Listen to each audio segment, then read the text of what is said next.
Okola. What? Okol tu. What to kunjas? As dusk falls in the walled city of Harar in eastern Ethiopia, there is a nightly ceremony of calling in wild spotted hyenas to feed. Abbas Yusuf inherited this from his father, who did it for 40 years, initially to throw scraps to lure the hyenas away from his livestock. The hyenas live in caves out with the city and wander the streets at night looking for food and help sanitize the city by feeding on its organic waste. Abbas has a unique relationship with these animals.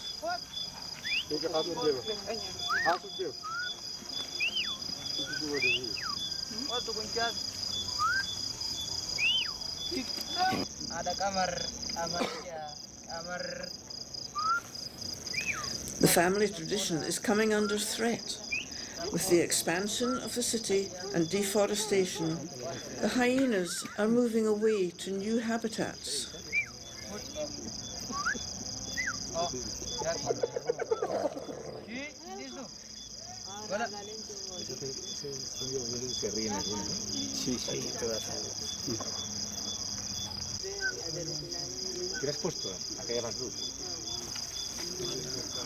Members of the public are invited to sit by Abbas and feed these hyenas.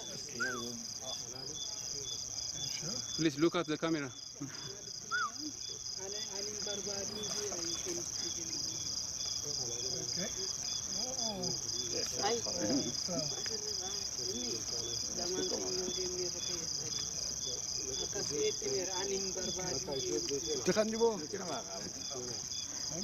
Okay.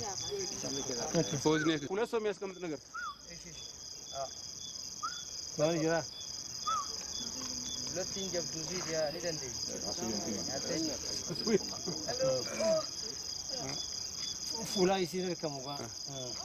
One more.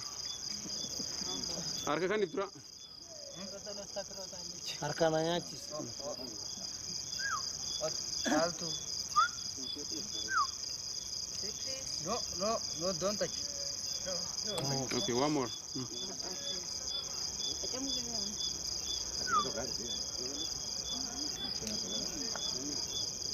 Okay. Yes. It is. Yes.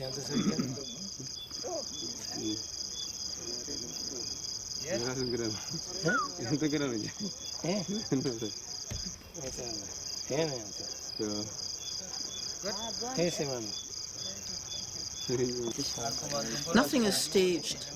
The lighting comes from visitors' cars.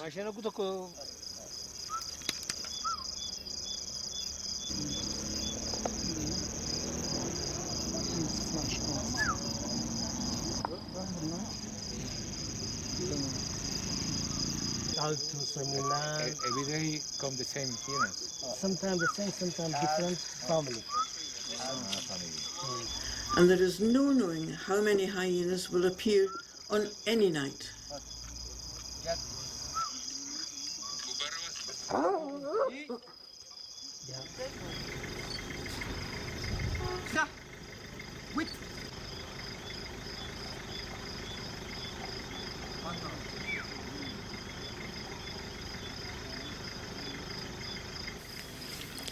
Abbas's father fed the hyenas on the second night that I was there.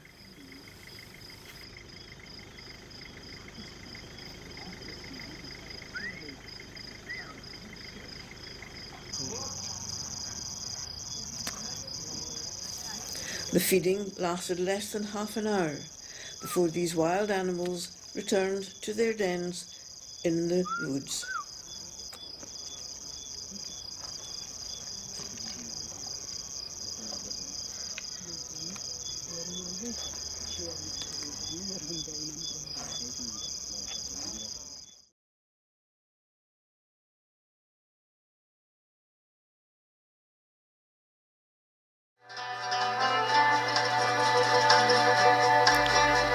How did it come to be made?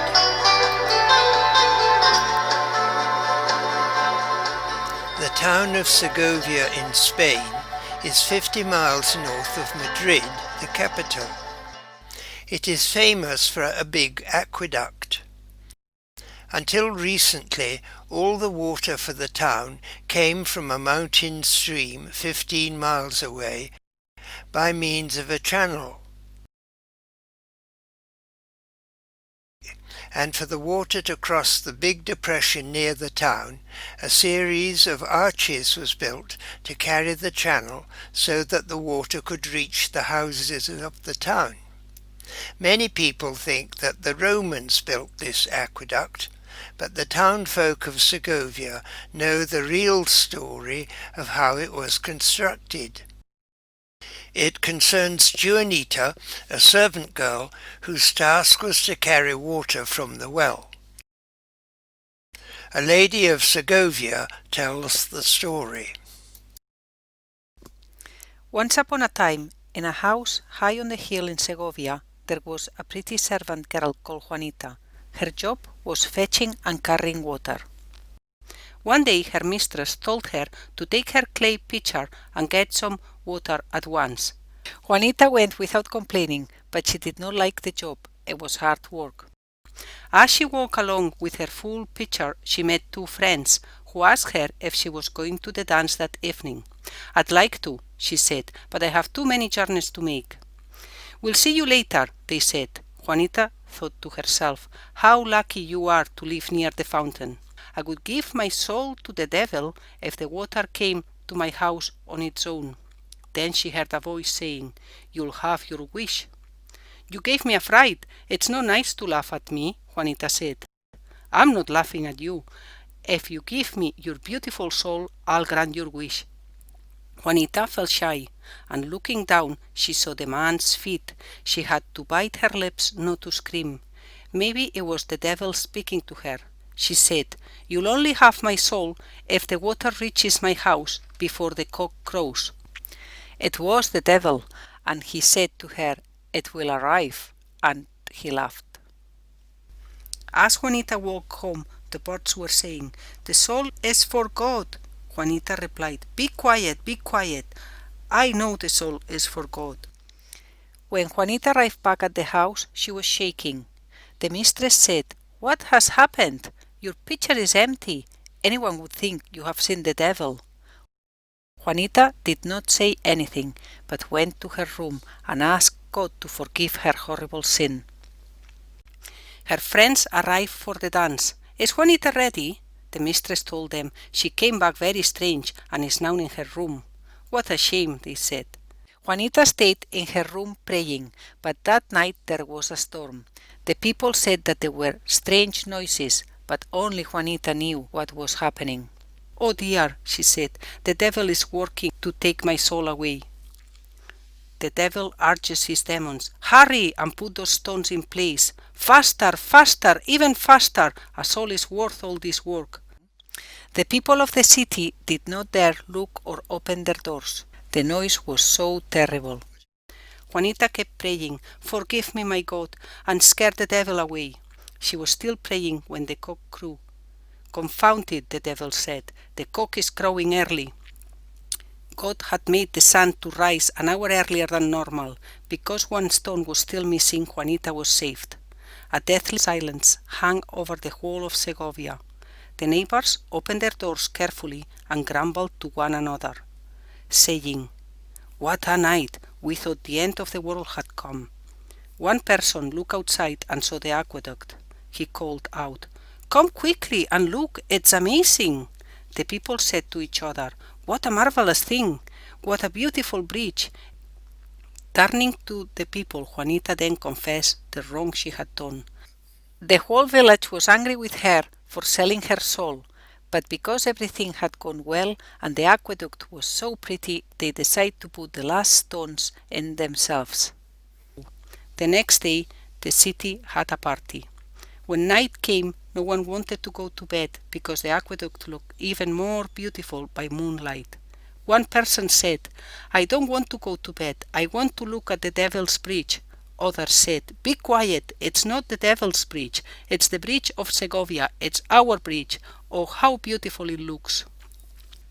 If you want to check on this story, go at dawn to the aqueduct, and you may catch a glimpse of the devil himself as he walks across the bridge that he built so many years ago. Say you and your Spanish eyes will wait for me. Say you and your Spanish eyes will wait for me.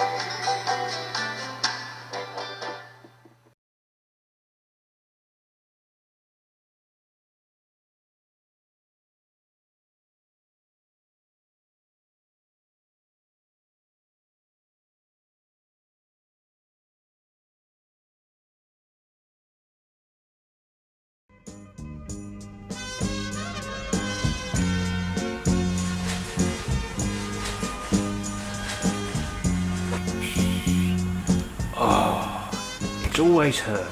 Every week she comes in at this time. Just caught you. Could I have a shoulder of lamb? Yes, I'll get it. The only one left. There you are, Mr. Taylor. Lovely shoulder lamb. £4. Have you got another one? I'll go check. The old crow. There you are, Mr. Taylor. Slightly bigger. £4.20. I'll take it. Good. I tell you what, I'll take them both.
The dustbin?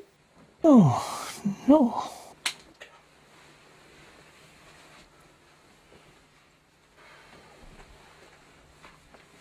That stupid woman. He'd forget his head if it wasn't screwed on.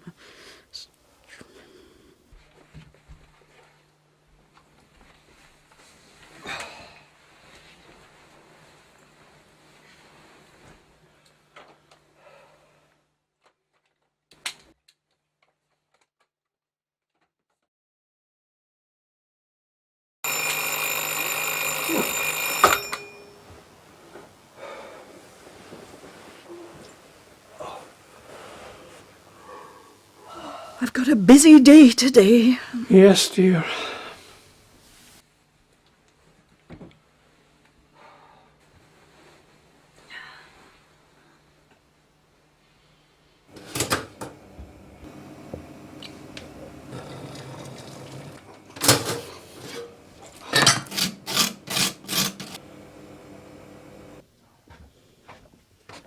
Here you are, dear.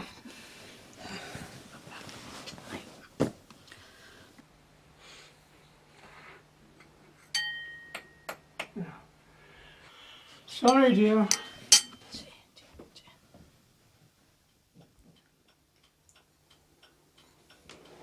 Right now. It's going to be a nice day, dear. Oh, yes. It'll be a good day for doing those sheets you took off the bed yesterday. But you know what happened last time. Don't forget to wipe the clothesline. Yes, dear. Oh, is that the time? Oh, I knew you should have wakened me early and brought my breakfast. Oh, dear, dear. Now, where's the car keys? Ah, oh, do you know, I do so enjoy doing Meals on Wheels. Wish I had wheels. What was that? Oh, nothing, dear. Ah, well, don't forget the list. Do the sheets. Wipe the line, of course. Finish the ironing. Clean the windows. Cook the chicken. Bring in the bin. We'll be home for lunch at 2 p.m. Huh?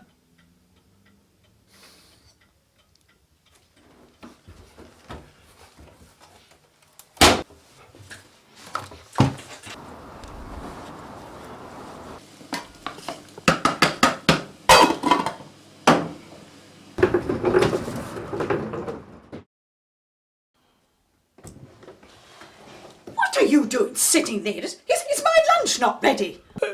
It's nearly ready, love.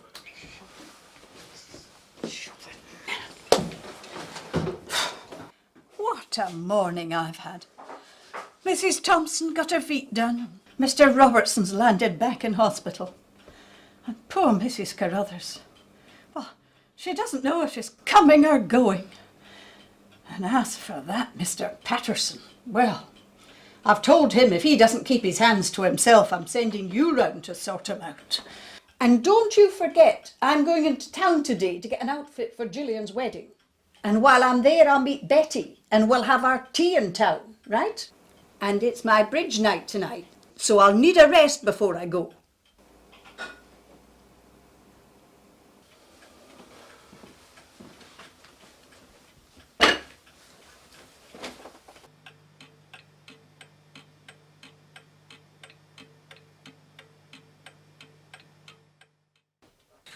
I hope you've finished all those jobs. Now, you've done the sheets, haven't you? Well, there's grass to be cut, there's hoeing to be done, and you promised to put up a new shelf in the shed.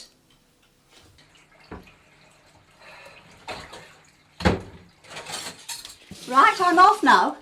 Oh, by the way, I left your birthday present in the shed.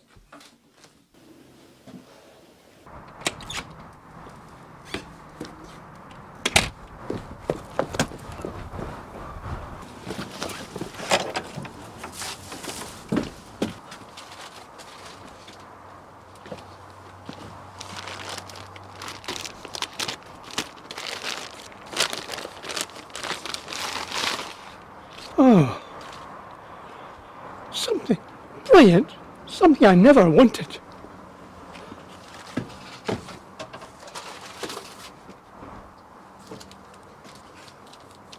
I think I can guess what this is.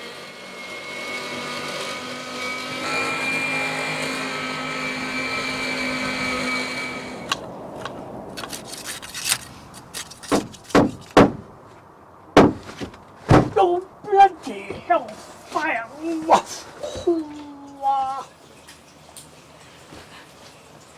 Look at that mess!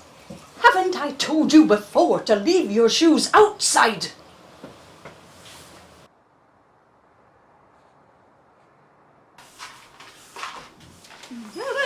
What do you think, dear?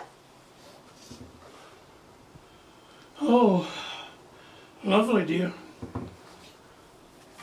Well, I better go and get ready for bridge. Now, if those sheets are dry, you could give them an iron. Right, I'm off then. It's the last game of the season, and we've got to win that to get promotion. Now, don't you wait up, because I could be late. Oh, that bloody woman.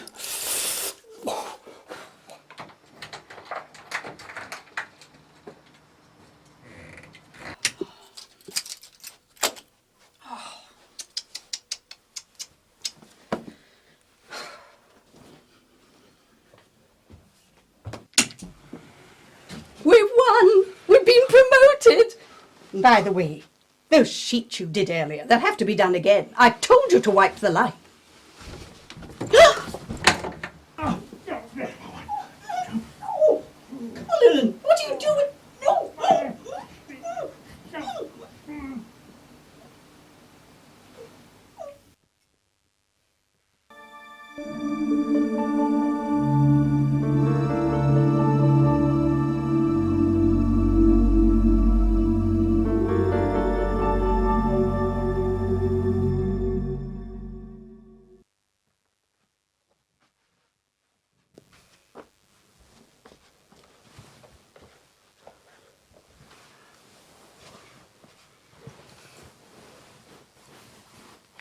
Good night, dear.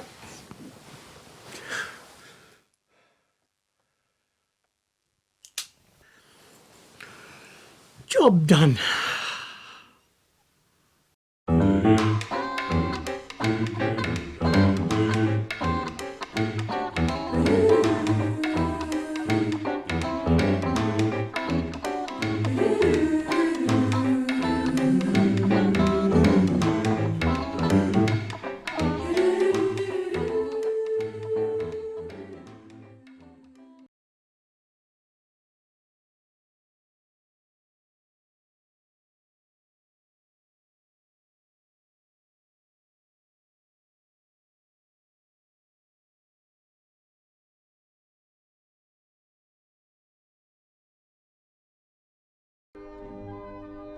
The Story of William Tell. Hi, Freddie Weiser, chairman of the Swiss Club in Edinburgh. I was asked to tell you a little bit about William Tell. William Tell is our national hero. We were told during our earlier school years all about William Tell and found it quite exciting. A group of ladies from North Berwick are going to paint pictures illustrating the story of William Tell as mentioned by Mr. Weiser. They are Judy, Jean and Diane, Margaret, Wendy and Pam. Many years ago, when Switzerland was controlled by Austria, in the city of Küsnacht on Lake Lucerne, Austria appointed a cruel governor called Hermann Gessler. This is the castle that Gessler built for himself at Küsnacht. Just at that time, a new trade route was opened up between Switzerland and Italy over the Gotthard Pass. The town of Altdorf became an important trading centre on this route. In order to control this new trade, in Altdorf's market square, a pole was erected, on which Gessler placed his hat. Everyone who walked by had to bow towards the hat, recognizing Gessler's authority. 2 miles away from Altdorf is the village of Berglen. One of the men of that village was called William Tell. He was known as an expert with the crossbow. One day, when William was in Altdorf, he refused to bow towards Gessler's hat and was arrested. As a punishment for not bowing, Gessler ordered Tell to shoot an apple off the head of his young son, or else father and son would both be executed. Faced with such a responsibility, Tell took careful aim and shot the arrow, which flew with amazing accuracy right through the apple on his son's head. Seeing that Tell had a second arrow in his hand, Gessler asked what it was for. Tell replied that he had planned to use that to shoot Gessler should he have killed or hurt his son with the first arrow. Gessler ordered Tell's immediate arrest, and that he should be bound and taken by boat across Lake Lucerne to his castle at Küsnacht. The boat had not gone far on the lake when there was a fierce storm, and Gessler's men were unable to control the boat. They asked Gessler to free Tell so that he could control the boat in the storm. So Tell was untied, and in steering the boat he guided it to the water's edge and leapt off. He then escaped into the trees. Knowing that the boat was going back to Gessler's castle at Küsnacht, Tell went round the shore of the lake to get to Küsnacht first. The road to Gessler's castle led up a narrow lane. Tell hid in the trees beside the lane, and as Gessler got near, he shot him with that second arrow. Tell's countrymen were so encouraged by his bravery that representatives of the 3 districts around Lake Lucerne met at the meadow of Rutli to swear alliance to each other, that they would drive out the hated Austrians. This led to guerrilla warfare that succeeded in driving out the Austrian armies and making Switzerland free and independent. The name of William Tell absolutely is still very much in the minds of children because it's part of the folklore and really is a national hero. Thanks to Mr. Weiser, Judy, Jean and Diane, Margaret, Wendy and Pam.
Come my little children, here are songs for you.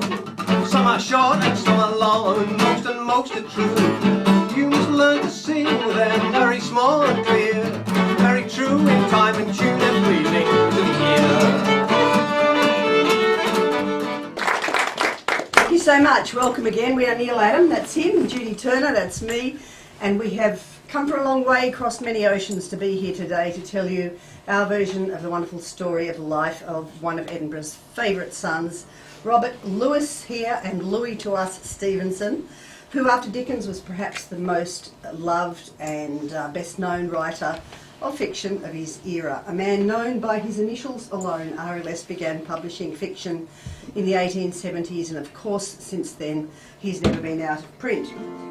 Now the lights from the parlour and the kitchen shone out through the blinds and the windows and bars, and high up above and moving around there were thousands and millions of stars. There was the dog, there was the plough, there was the hunter and all, the star of the sailor and Mars, and they shone in the sky till the pail by the wall grew half full of water and stars. History. Now here he is writing to his father at the age of 15. He's been sent away on a seaside cure, having been plagued with wretched ill health. Torquay, Thursday, April the 21st, 1866. Respected paternal relative, I write to make a request of the most moderate nature. Every year I have cost you an enormous, nay elephantine sum of money for drugs and physicians' fees, and the most expensive time of the last 12 months was March. But this year, the biting oriental blasts, the howling tempests, and the general ailments of the human race have been successfully braved by yours truly. Does this not deserve some remuneration? I appeal to your charity, to your generosity, to your justice, to your accounts. I appeal in fine to your purse. My sense of generosity forbids the receipt of more, sir, and yet my sense of justice forbids the receipt of less than, shall we say, half a crown. Greetings from your most affectionate and needy son, Louis Stevenson. Now the sails were frozen hard, and they cut a naked hand, and the decks were like a slide, where a seaman scarce could stand, and all days cold as charity, with bitter pain and dread, for very life and nature we tacked from head to head, and the frost was on the village roofs, white as ocean foam, and the good red fires were burning bright in every long shore home. This day of our diversity was blessed Christmas morn, and the house above the coast guards was the house where I was born. Let this be the song that I sing for me. Here he lies where he longed to be. Home is the sailor, home from the sea, and the hunter's home from the hill. Won't you bury me low, won't you let me lie under that wide and starry sky? As I joy to live, so I joy to die. Bury me low, let me lie.